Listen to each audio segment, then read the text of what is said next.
All right, ladies and gentlemen, welcome back. Keeping users safe is a top priority for any project, service provider, or even regulator in the crypto industry. To discuss this further, we've invited Binance's Senior Director of Investigations to moderate our next session on how safeguarding the crypto and blockchain ecosystem for a brighter future could be possible. Please help me, ladies and gentlemen, put your hands together and welcome to the stage, Matthew Price. Okay. Matthew, the stage is yours for you and your guests. Thank you. As we said, we're doing a panel today on safety of the blockchain. So I have a distinguished group of current and former colleagues to introduce to you. First is William Frenson.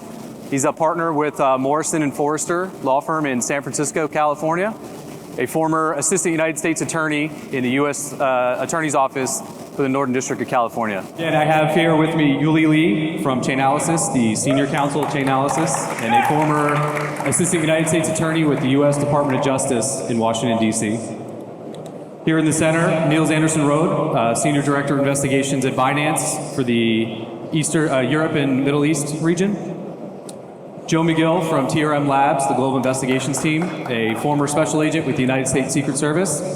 And for the second time, introducing Will Frenson, a partner at Morrison Foerster in San Francisco, California. Guys, thanks for joining me here today. Thanks for joining us here today. Yuli, we'll start with you. Can you kind of give us a little background on how you got into crypto and how you ended up in the position you're in today? Sure. Yeah. So I was an AUSA, an assistant U.S. attorney in D.C., and I was in the cybercrime section, and I just kind of randomly stumbled onto a crypto case that just really intrigued me. So I moved from doing mostly cyber intrusions into cryptocurrency as an AUSA, and then from there moved on to Chainalysis. Great. And Niels, you have a lot of law enforcement experience, both with the Dutch National Police and Europol. How did you kind of come into this space and get involved in it? Yeah, about 10 years ago, I started in the Dutch National Police, like you said, and then after working traditional organized crime cases, at some point I switched to a newly created dark web team, and of course there's a lot of crypto exposure in it as well. The main accomplishment that team was the Hansa market, so darknet market infiltration and takeover, in coordination with the Alphabet case. And after that, I switched over to the Europol dark web team. And after a couple of years of coordinating some international cases there, assisting the global law enforcement with some other global action against darknet, I switched to Binance. Joe, you and I followed a pretty similar career path, coming from U.S. law enforcement to the crypto space. How did your journey go from Secret Service here to TRM? Yeah, so at the Secret Service from 2014 to 2018, first got my experience in crypto. If you can imagine, 2017, crypto volume hit 700 million. It was crazy, and so with that came attackers that were opportunistic, and so just by default, I became involved in crypto, became a believer, got very passionate about the trust and safety aspect, and found my way back at TRM Labs. So glad to be here. And finally, Will, you're one of the pioneers on the prosecution side of the major crypto cases. How did you kind of get into this space, particularly in the early phases with the Silk Road, and wind up to where you are today? First of all, thanks for having me. Appreciate it. It's great to be here.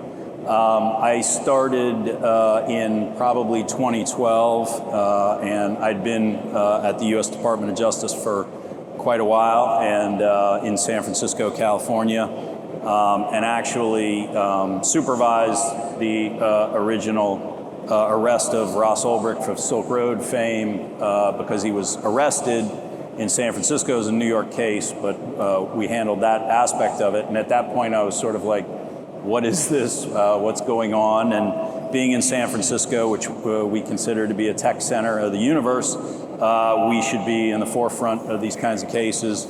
And from that point on, got involved with, first of all, some crooked agents that were supposed to be investigating Silk Road, and handled that case, and then just kind of moved on from there to a number of other cases. But that was really the kind of the starting point. Great. So you have a very kind of diverse perspective here. So you have us that have worked on the investigation side of it as well as the prosecution. So to kind of kick us off, Yuli and Joe, I'd like to kind of get your perspective on what are some of the challenges with working these types of investigations and some of the kind of threats and issues that we in the blockchain community have to be aware of and handle. Yeah, I mean, I think from a cryptocurrency and frankly, like a cyber perspective, you know, crypto and cyber are international, and obviously there really aren't borders, or borders are not totally non-existent, but definitely challenging. And because of that, I think one of the tough things is getting international cooperation in investigations, because unlike traditional prosecutions in the United States, where your target may be, you know, in the next state over, lots of times in crypto investigations, your target might be in a different country, or you need to get the cooperation of another country. So just traveling there and trying to build those relationships and foster that cooperation to work an investigation and an operation together can sometimes be difficult, and usually is a very sort of onerous part of the job. And Joe, you're really in the weeds with the investigative side, right? Both from the former law enforcement and now with TRM Labs. What are some of the challenges that you face? Yeah, I think some of the challenges that we see are just user education, as we talked about this morning, how important it is to onboard the next billion users, about how important personal security is with your crypto. And then on the law enforcement investigative side is also just educating investigators. I think over the last several years there's been improvements across multiple agencies to increase their knowledge. And then from a user standpoint, you know, we've got to really be careful about the FOMO and trying to act too fast when you're trying to get that latest NFT mint, and you go to the wrong site and click a link and all of a sudden all your crypto's gone. So, you know, one of the things, the next couple of days we're talking about onboarding the next billion users and the NFT craze. And so I think it's also important just to have that personal security side, that you're responsible with that crypto and you make the right decisions and don't FOMO too fast.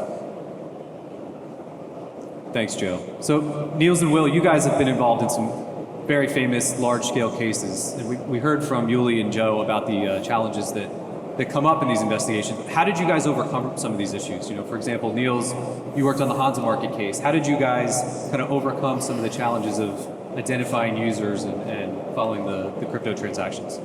Yeah, well, when it came to the Hansa Market case, which is basically a darknet market on the Tor network, it's all about anonymity. And Hansa Market was one of the first marketplaces where they had all kinds of additional security features in there, so the users could buy their drugs or their personal information or credit card information, and completely anonymous environment, basically. They still use crypto. And of course, crypto is also one of the angles that we want to use to identify the criminals that were active on those marketplaces. So Hansa is actually a case where we sort of try to think a little bit more out of the box, try to see if we could not just, for example, take down a marketplace and do something with the data. A lot of it was already encrypted. We tried to do something else, and that's basically why we started an infiltration and a takeover of the marketplace. So we would collect a lot more information from the users. And then, of course, we use that information to, for example, subpoena cryptocurrency exchanges to get the additional information to identify the actual criminals that sold that information. So that's sort of something you need to do as law enforcement, to try to see if you can sort of think a little bit more out of the box to tackle these cases. In your experience, again, as somewhat of a pioneer in the prosecution of some of these crypto cases, how did you overcome some of the legal issues behind that? Like, how do you prove some of this information to a jury or to an audience of lay people? Yeah, I mean, I think that picking up on what some of my colleagues have said, there's levels of, first of all, educating ourselves as law enforcement when I was still law enforcement, and also in terms of dealing with international issues and other issues. You know, part of educating ourselves was, really digging in and learning the subject matter, but also trying to form bonds. And in Northern California, we actually set up a cryptocurrency task force effectively, and we really tried to make inroads as well with private industry. Because in our view, they were obviously on the cutting edge, much more so than law enforcement, which oftentimes is reacting to what's already going on out there, rather than out there doing it in the first instance. And so I think we were able to form strong communication bonds and work with outfits like Chainalysis, work with some of the exchanges that had been set up, work with other private industry players to be able to like get information, to be able to get tips, to be able to work on some of these things. And that was helpful in addition, both educating ourselves and also expanding kind of our outreach and our ability to get information and evidence. There were, frightening aspects of, like, for example, the blockchain and forget about even getting to a jury, but thinking about, having some judge who doesn't know what you're talking about. And there are certain rules of admissibility which, you have to get through in the first instance, and sort of how are you going to describe and get something into evidence like what's off the blockchain, which you guys know is immutable, is unchangeable. But for a judge who hears that anyone with a laptop can access it, and trying to explain that yes, but yet it can't be faked. It really is real and reliable. All these kinds of things were challenges that we had to think about from the outset. Thank you, Will. So Yuli, you worked on a very kind of important investigation that really kind of set a standard for cyber investigations called Welcome to Video, which was a darknet-based child exploitation site. Can you give us an idea of how the involvement of crypto helped with that investigation and how it kind of assisted the investigators in the prosecution with identifying those responsible? Yeah, sure. So one thing, just to take off of what Will said, is that education is also a really difficult part of prosecuting cases like this. The most dangerous thing is law enforcement who's not educated or doesn't understand the technology. And so that's always been a challenging kind of piece of these types of investigations. For Welcome to Video, I think the way, because it was crypto and because there are immutable characteristics of the blockchain, we were able to trace back and find targets who had been using and transacting in child pornography. I think had we not had the cryptocurrency, it would have been potentially much harder, especially if people were dealing in cash. And I think in this particular community of child pornography, it wasn't as monetized before crypto as it is now. There was a little more of, like, we call it like a trading card kind of model where people would trade child pornography with each other in different forums, but there just wasn't any money. And those forums are really challenging. They're very difficult to kind of get the attribution back to the target. So with the cryptocurrency, it obviously actually made it a lot easier to kind of figure out who was behind the moniker or the wallet address. So it made it a lot easier actually for us to take that darknet market down. So Joe, you and I both have a financial investigations background, right? We spent our careers learning how to follow the money. Can you comment on how, in the blockchain space, how we are able to, or how you are able to follow the money now in this virtual space and identify the actors involved in these type of crimes? Yeah, thanks. Well, like Yuli was mentioning, the Welcome to Video is a very important case. I think it's a watershed moment in the crypto investigations community because we often hear terrorist financing, ransomware. We very rarely hear about the success on that side. From an investigation standpoint, we have companies like TRM and Chainalysis that help investigators and financial institutions and deter financial fraud on the blockchain. 5, 6, 7 years ago, when that was just getting started, investigators would have to use an old-fashioned block explorer, an Excel spreadsheet, and plot out the transactions. But now we have this great technology where individuals can follow the flow. It's just getting a lot more difficult when you see these exploits happen on the financial fraud side for the attackers to launder the funds. We're seeing chain hops or NFT buys and all this other stuff, but the blockchain is very transparent, and it allows investigators to follow the flows very easily compared to traditional old school fiat crime. Niels, there's a myth, I would say, in somewhat of the law enforcement community about the privacy involved with cryptocurrency. There's no name associated with the wallet address, for example.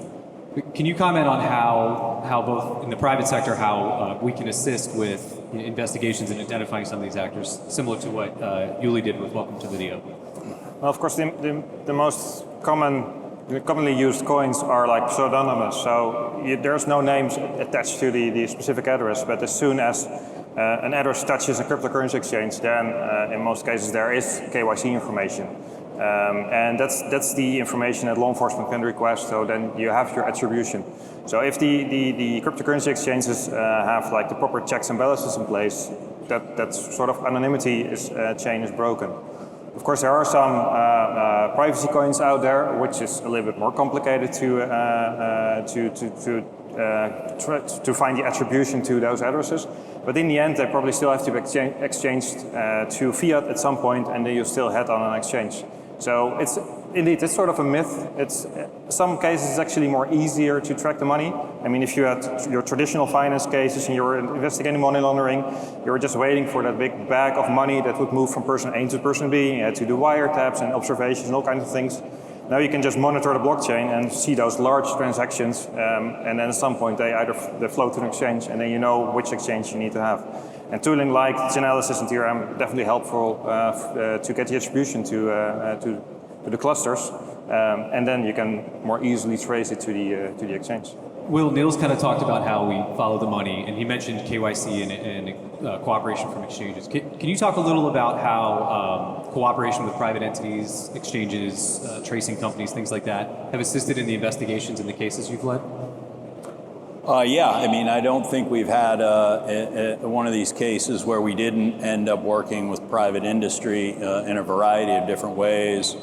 I can go just from sort of initial tip, which has come in before from exchanges that were actually monitoring, what was going on and saw things that they thought that we would necessarily be interested in, and that actually the two Silk Road federal agents that were supposed to be investigating Silk Road but were stealing funds that came in from a tip in that way. Had another large securities fraud investigation, which was basically just an investment scheme involving cryptocurrency that came in. So we get tips like that.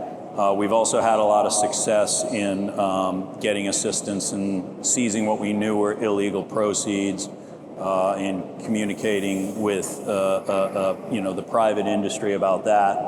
And additionally, especially use of Chainalysis, which I think we've used in, probably most of the cases that I worked on, whether it was, that original case, BTCE, which was a large Russian exchange that effectively was doing no anti-money laundering or know your customer anything, and as a result was laundering 90-something% of all ransomware proceeds at that particular point in time before we took it down,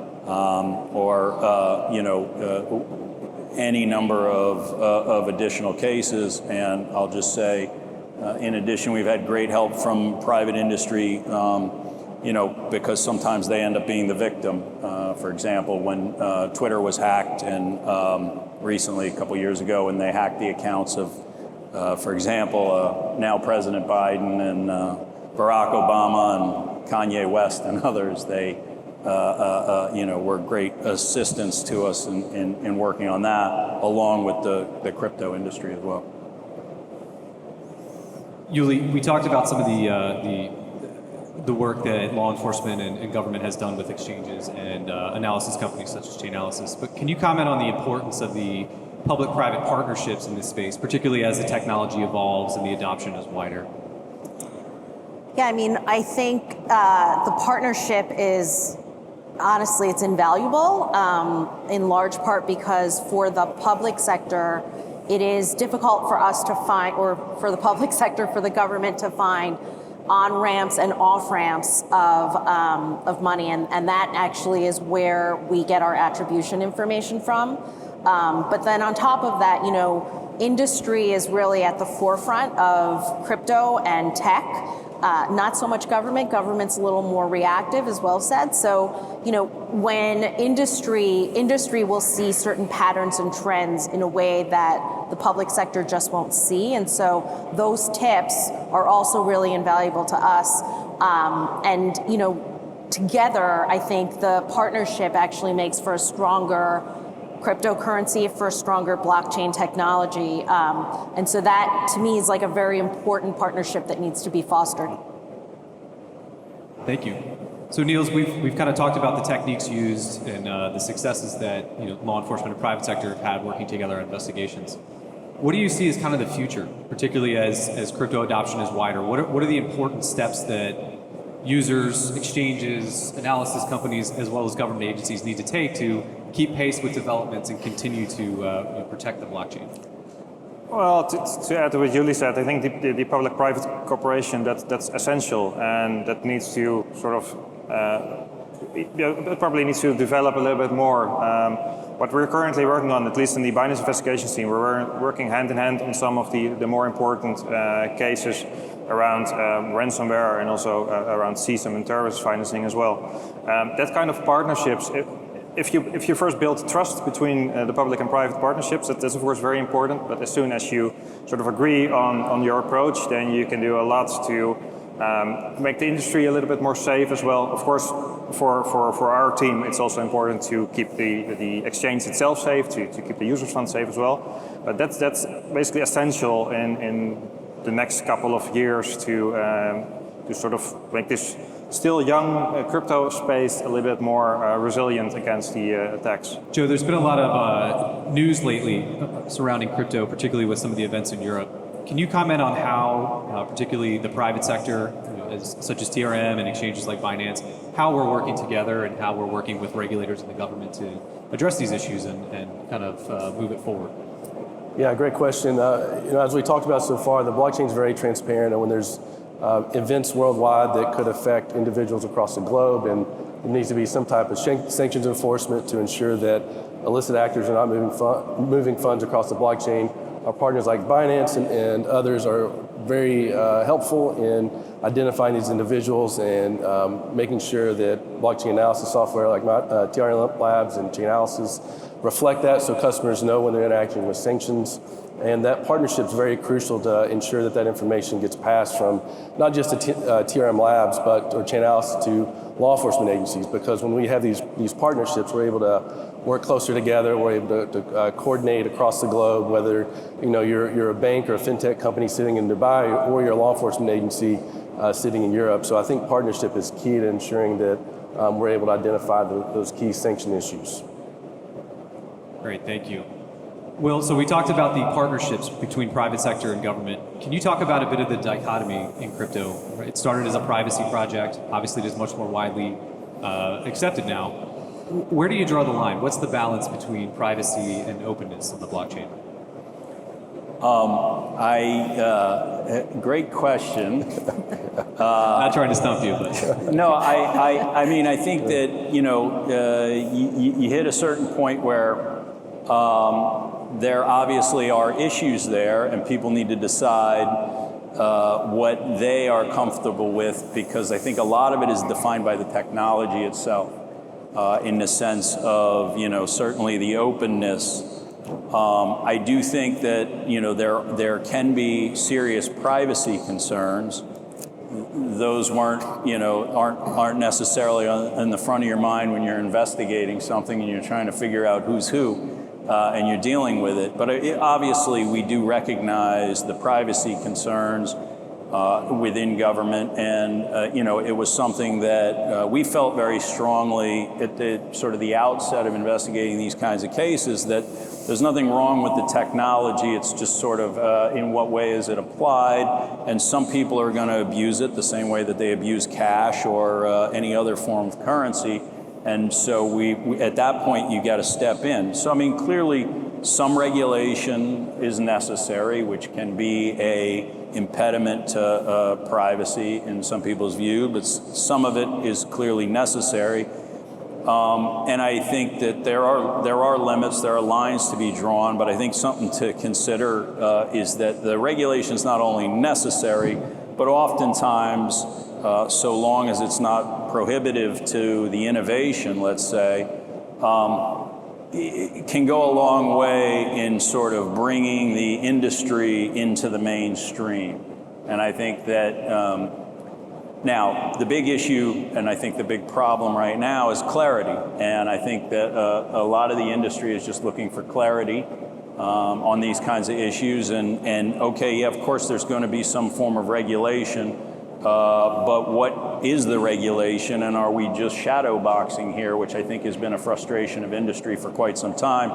Obviously, at least in the United States, Joe Biden's recent executive order was all you federal agencies have to get together and figure out who's regulating what and how you're regulating it, so that industry has some sort of a guidepost. And I think that the regulation is trying to catch up with a fast-moving innovation, and hopefully, that will be positive and won't be over-regulated to the point where it's an impediment to innovation and new technology. Great, Will, thank you. Yuli, I'll leave it with you for the final thoughts. From your perspective, what are the challenges that we as an industry need to be aware of in the future? What's kind of the next step that we need to address? I think in terms of challenges, a lot of it deals with sort of staying up with the innovation, right? And as the technology evolves, to make sure that it's evolving in a way that makes the economy stable. The cryptocurrency ecosystem is best when it is stable and trusted, because that is what provides the trust in the system. And cryptocurrency, I think sometimes in the press gets really bad press, in large part because there's crime that's being perpetrated, but there's so much good that can be done with crypto. It provides an economic freedom and a way to get currency to people who otherwise wouldn't be able to get that currency.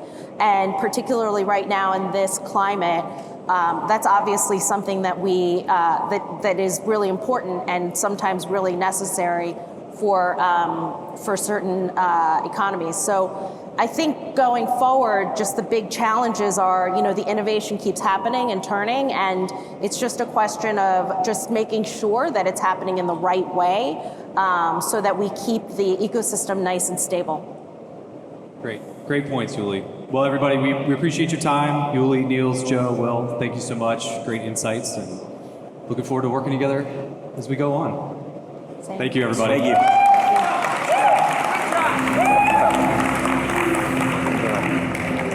The other way.